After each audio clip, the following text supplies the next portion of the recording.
Show ఏదైనా event మరేదైనా వారు లేందే మజా రాదు. ఎస్, వారే show openers, anchors. Of course ఎంతో మంది యాంకర్స్ మనకున్నా కేవలం కొద్ది మంది మాత్రమే యాంకరింగ్ ప్రపంచాన్ని ఏలుతున్నారు. వారిలో కొందరైతే లక్షల్లో పేమెంట్ తీసుకుంటున్నారు. అప్పుడే షాక్ అయితే ఎలా? ఇంతకీ వారెవరు, ఎంతెంత ఫీజులు వసూలు చేస్తున్నారో తెలుసుకోరా?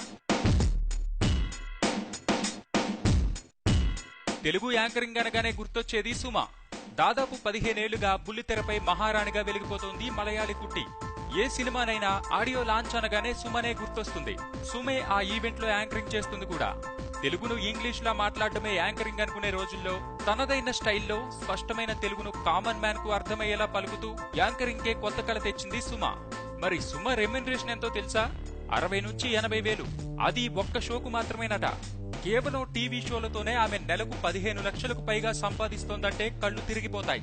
ఇక ఆడియో లాంచ్లు, కొన్ని ఛానల్ స్పెషల్ ప్రోగ్రామ్స్, ఈవెంట్స్ సంగతి సరే సరి. అంటే మరో 15-20 లక్షలు ఎటు పోవట.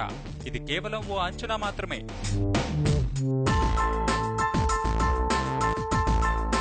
మాటలతో గారడి చేసే సుమ సంగతి ఇలా ఉంటే, గ్లామర్ తో ఫిస్ట్ చేసే అనసూయ సుమ తర్వాత లైన్ లో ఉంది.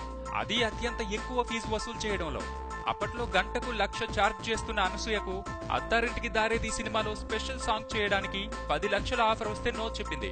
అది రాంగ్ డెసిషన్ అని అందరూ ఆమెను తిట్టిపోశారు. కానీ ఆ తర్వాత ఏకంగా ఆమెకు సినిమాలో లీడ్ రోల్స్ ఆఫర్స్ వచ్చాయి. అది అనసూయ ప్లానింగ్. కొడితే ఏనుగు కుంభస్థలాన్నే కొట్టాలన్నట్టు ఆఫర్లపై ఆఫర్లు అందిపుచ్చుకుంది. ప్రస్తుతం ఆమె ఒక్కో షోకు 1/2 లక్ష ఛార్జ్ తీసుకుంటుందట.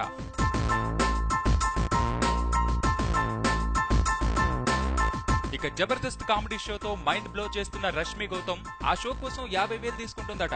మిగతా ప్రోగ్రామ్స్ తో ఇప్పుడిప్పుడే బిజీ అవుతున్న రష్మి వాటికి కూడా 25-30కి పైగానే డిమాండ్ చేస్తుందట.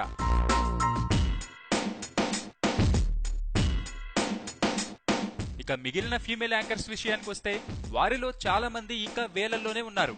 సుమ, అనసూయ రేంజ్ కి ఎదగాలంటే వారికి ఇంకా చాలానే టైం పట్టేలా ఉంది. సబ్స్క్రైబ్ చేయడం మర్చిపోకండి. వీలైతే లైక్, కుదిరితే కామెంట్ పెట్టండి. ఇలాంటి ఇంట్రెస్టింగ్ బ్రేకింగ్ బిగ్ న్యూస్ మాకు తెలిసిన వెంటనే మీకు తెలియజేస్తాం. మాతో టచ్ లో ఉండండి.